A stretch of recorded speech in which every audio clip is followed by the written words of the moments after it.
Hello, in this video I am going to be talking about how to write your business plan.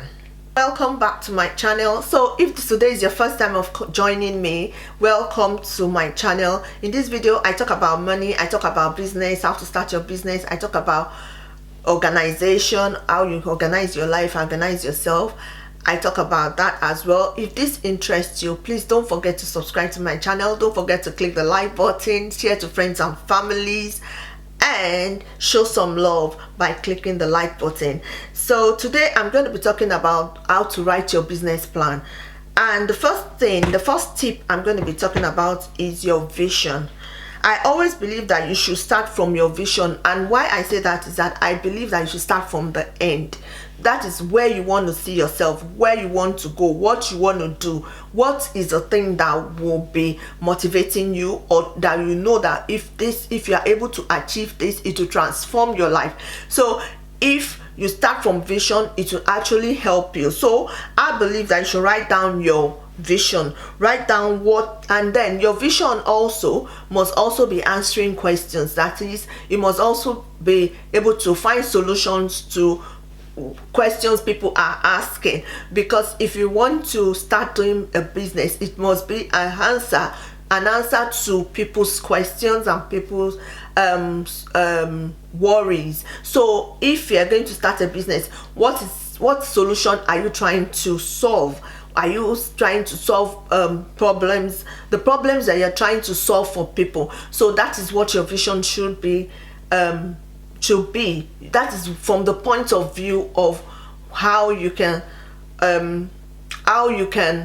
write your vision or write your whatever you're trying to do. So when you want to start a business, the first thing you should do is to sort out your vision, write down your purpose, your vision, and that is where you should start writing your business plan from. So my second thing about that is to also write your mission statement. That is the strategies that you will use to achieve your vision. What are your strategies? What are the things that you will need, or you will have to put in place for you to achieve your visions? The next thing I'm going to be talking about also is goals. Goals are they are the ways or lists of ways that you help you to achieve your strategy, to achieve your mission. So then you must also have your objective, which is the also ways that will help your goals. Those are the things that the little things that will help you to fulfill your goals. So what I'm going to be saying is that if I'm going to break them into different stages for you, so that it will help a little bit. So if you have like a vision of for 5 years, and then you know that is what you want to achieve in 5 years, this is what you are looking at, and this is the things that will help people to achieve such things, and you look at it and say, okay, in 5 years I must have been able to do this for people completely, or my business must be able to at least do this in 5 years. You break it down, and your strategies that you will use to achieve that 5 years, you break it down. So it could now be like, those ones can be like something that you put in place for like 2 years, so after that you say, okay, what are my goals? What can I do? What are my goals? What are the things that help me to achieve those strategies that I've put in place, which are something like a list of systematic methods that will help you to achieve your strategy. So you put those things in place as well. So then you now go to your objectives. Objectives are your to-do list of things that you will write down every day that will help you, that you've broken down into pieces, that is helping your goals every day. And then you can actually look at it that you're achieving it, whereby you'll be achieving all your goals, your strategy, and also your vision, your mission, and then before your vision will come to light. So that is where you should actually start from. And then I also say here that your vision must be measurable. That is, you must put them into data. That is, you can measure them, that if I achieve up to this is what I can achieve at this time. You write it down. It must be measurable. That is, you have to turn it, because you are starting a business. Don't forget that you are starting a business, so you must put them in pen and paper and in figures, and then it must be specific. Let it be, this is what I'm going to achieve. So write it down. Let it be specific. Let it be specific. This is what I'm going to. Don't say, oh, I might do this. No, I am going to do this at this time. So let it be something that you can achieve with discipline. It's something that you can achieve. Write that down as well. And then let it be something that is reliable. Let it be something that is realistic and is reliable. And then put a time limit to it. You see, if we don't put time to whatever we do, we just leave it. That is, you just be, to just look at as in you're just working. But if you do put a time limit to everything that you do, you achieve more. So when you are doing whatever you are doing, put a time limit that at this time, this is when I want to achieve, and you work towards it. So that helps you and it gingers you up when you're writing your business plan. So where the first place I say, that is why I said that your vision is the most important thing. So you have to do that first. So my number 2 tip is to write down your ideas again. So after writing all those things down, you have to write down your ideas. Is also very important. So how do you do that? For me, I have written down like 100 things that I used to do, like as much as smiling at people, knowing how to greet people, knowing how to say hello to people. I've written those things down. I've written down what I did was I wrote down all the things that I can do, and I also write down the things that people have said that is negative about me. So I wrote those things down, because sometimes the negative things that people say about you, they are actually your strengths. Because when you go back and you read about and you study it and you make change, it's something that you can use to help others. So as well, so I wrote down my negatives as well, and then I start working on them. So you write down the negatives, write down all the things that you like doing and your negatives, because sometimes it's from your negative that you get your positivity. So write down all your hobbies, your talents, whatever you like doing and all that. Write them down, and then you now segment them. Segmentation is very important. You segment them by saying, okay, this is the one I like best, this is the one I like next, then this is the one I can do without. So this is the one that you can do effortlessly, this is the one that you cannot do effortlessly, this is the one I have to struggle a little bit to be able to achieve it. But then as you're doing it, also remember that you are thinking of answering people's gap. You have seen a gap, and then you're trying to answer people's questions. So it's also very important to look at what you're trying to find solutions to, things that you are trying to find answers to for people, or things that you have answers to, things that you can achieve. Like some people, they know how to homeschool, they can homeschool very well. So how can you help others that are struggling to homeschool their children? So those are the things that you write down. So then you have to, so my next one is that you have to find out if your product is a product, like a physical product, or is a service product. So if you find that okay, for products you can go do a brand, or you can do things, you can create things easily, you have good with your hands, you have craftsmanship, as a talent and all that, that. But if also you are a service person, that look, even though I can do this, but when I do service, it's better for me, because that is actually my strength, and I need to work on it, because sometimes you might need to work on some of your strength. So you have to decide that. And then you also have to do a research about the size of your market, because sometimes you might have the size of your market might determine whether it makes sense, if you understand. It makes sense to start the business. So what you need to do is to find out if it makes sense for you to actually go into that business, or the size of this, or depending on what you'd like to do anyway, depending on your vision. So the size of the market, will it be able to answer to some of your vision? So those are the things that you need to look at as well.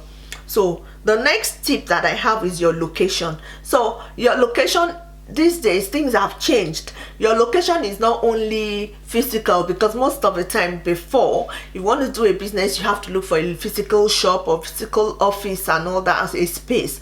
But these days, sometimes your location can only be online. You know, all you need is just maybe your laptop and a small corner in your room to start your business. But these days you need so that is what is happening now. But you all sometimes you might need to push yourself out and have a space, you know, so you have to decide on your location. And then if you have like a physical product, you have to think of how you're going to store your product and all that good stuff. So you have to think of your location as well. So, and then when it comes to your location, if you are going to be online, you need to also think of your where you locate your businesses. So if you are doing online, there are all the platforms. You have to decide on the platforms to use and the kind of things you will need to put your business in place. And then if it's physical as well, you have to go to where you know that your customers will be able to reach you, you know. So it's, I mean, you just have to do that research about your location and how you're going to go about it. So the next tip I'm going to be talking about when you're writing your business plan is to look for your competitors. Research has shown that if you have competition, it's a good thing. It is actually a very, very good thing. People always run away from competition. There are too many people in this place. There's too many people starting this business, so I'm not going to do it. But research has shown that if you have competition tools, that means that there is something going on there. That means that it's a good business. That means it's lucrative. So you can eat out of the cake as well. You can get your own, thing from there as well. So you shouldn't run away from competition. So what you should do is to go in and see what your competitors are doing, do research about them, study them, look at what they are doing, try to copy them, or try to do what they have. They look for their own weakness, what they are not doing, look for what they are not doing, and you improve on that so that you can attract customers to yourself. So the next thing I'm going to be talking about is your business name. You have to decide what is your business, what will you name your business, depending on your location, or you have to find out how to register your name, what you need to transact your businesses, what you need to, depending on the location or where you are or the continent you are. That is what will determine how to register your name. You need to have a business name, and you need to decide on your brand, your logo. You need to decide on your trademarks and all that good stuff. So you need to do a research about that depending on where you are. So I cannot tell you that, oh, go and do it like this or do it like that, but I know that if you Google it, wherever you are, it will show you how to go about it, and it's usually a very simple step to do. So that is another tip. So the next one I'm going to be talking about is your target market. So I'm going to go and demographic. So I'm going to talk about that again, depending on where your business is located. So because your business is new, you know, it's not easy for you to have to have an audience, or to be able to process where your customers will come from.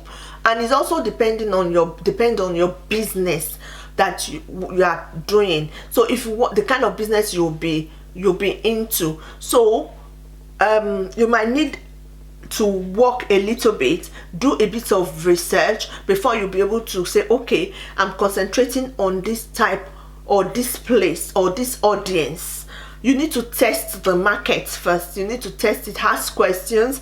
I would say that you should do like a questionnaire to know where your businesses will come from before you start that. So those are things that you need to put in place, because notwithstanding it is possible to know your target, market. For instance, if you want to do like only men stuff, or you want to do for only women stuff, so you know that, okay, you are targeting women, so that's different. Or you know, oh, I'm going to be doing only pets or the animal are only dogs or cats, so you concentrate on that. Then now you can now look for those that love dogs or those that love animals and all that. So you can also do that. That's also possible as well, because you really need to know where they are.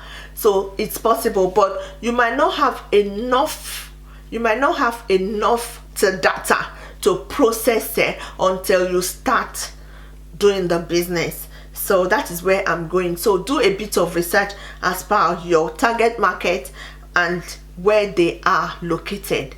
So the next thing I'm going to talk about is how to distribute your product. How do you distribute your product? So our aim is to sell our products and services. Therefore, we have to find a way. We have to find a way to get our products to our customers. So you need to let your prospect know that you need to bring your product in front of your customers. So, and you need to let them know the benefits of your product. If they don't know the benefits of your product, definitely they cannot buy. So you must be able to let them know that you are answering some questions for them. You need to let them know that, look, this business or this what I'm doing is answering their questions. So you have to know what routes you're going to use. So depending on your on your product and where your customers are, you need to know how to target them. So how do you bring your product? There are other ways, different ways of bringing your product to people at this time. So you have to find out, is it by email? Do you have to do adverts? Is it going to be online? Do you have to print cards? Do you have to print posters? Is it going to be a billboard? Whatever you're going to be doing, you need to also determine that yourself. So those are the things you need to write down when you are doing your business plan. So would you like to know the routes to advertise your product? Leave a comment for me at the comment section, and then we'll do a video to that effect.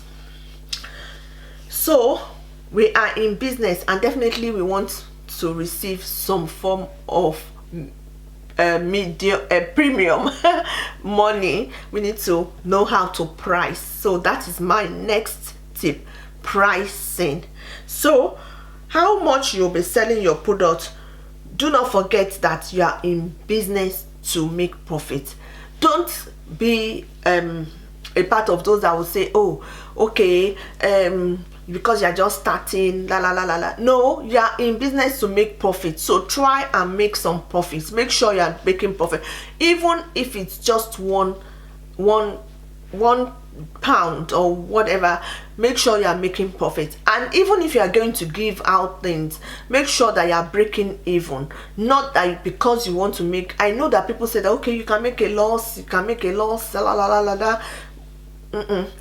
I don't believe you should make a loss. I believe that there's a way you can go about it. There's actually different ways of going about things. At least break even. When you're just starting your business, you can give something free, but do not say that. Do not give things that would not make you have profit. So determine your pricing. Determine your pricing before you start. So let that be in your business plan. Then team. Then my next point is your team. So when you first start, we do everything. You tend to want to do everything yourself, especially if you're starting small, which is good. You want to do everything yourself from the beginning. You should be aware that there is no harm in delegating something to people. Outsource some part of your business so that you can concentrate on your strategy, so that you can concentrate on how to bring out the product. If you concentrate too much on the daily little things, you won't be able to achieve anything. So the best thing, if you're starting a business, from right when you're starting, think of personnel, think of people that will help you to do other things, so that it will come under the business, and then the business will be able to grow. If you need to hire your family or your friends or people around you, just outsource some of the things and pay them, and then you can concentrate more on the business. So the next thing I'm going to be talking about is operations and logistics, and it depends on the business as well. Some businesses, you know, that you have to have storage, you need warehouse, and you need to move your business around, and then you need to move it to where the customer will get it. So you need to plan your logistics as well. So all that, your transportation, handling of your products, your packaging, your products, your scheduling, warehousing, how long, when you'll be posting or moving your products, when you'll be shipping, everything has to be written down. Sometimes when you get to bulk, if you know or tell your customers, okay, if you buy within 24 hours it will be shipped, or if you buy within 7 hours it will be shipped. Let them know, so that they don't expect magic, that when they buy they will get it immediately. So if it's already written there that, okay, you buy, you get at this time, so you'll be able to plan yourself and know that, okay, things are coming today, it's going, things are coming tomorrow, is going, or you know, others are coming next tomorrow, it will go on so date. So you can plan with your staff as well. So from when you're starting or you're planning, write all those things down so that it will let the business flow. So the next thing I'm going to be talking about is your financial plan, and my best advice is that you should talk to an accountant. Why I said you should talk to an accountant is because your books have to be good, because you need to pay your taxes, and there are some things that you think, oh, that is part, you won't know that it's part of your expenses, and then you will just be writing it down. It's that you will not write it down, but they're actually part of your expenses that should come under your cost, so your overhead, so that you let someone help and assist you. And also there are also softwares that can help you when you're just starting, like QuickBooks. I think I heard someone talking about Wave. I've not tried that. So if you have someone that will help you, get an accountant. Let an accountant advise you if you're starting business, and then so that you'll be able to write from the scratch, help yourself with your taxes, because you don't want the taxman to go and come around you. So you want your books to be in place and ready for the year ending. So that is another thing you should do. So depending on your location, find out about your taxes when you're starting and write it down, so that you have a plan of how you want your business to go. Plan your business if you're just starting. And I also have a video on how to start your business with no money. If you'd like to see that video, click it somewhere here. I will also leave it on the in the comment section, in the description section, so that you can click and go to that video. Please try and watch that video and send it to friends and families. I want to thank you for watching once again. Don't forget to subscribe to my channel, and I'll see you in my next video.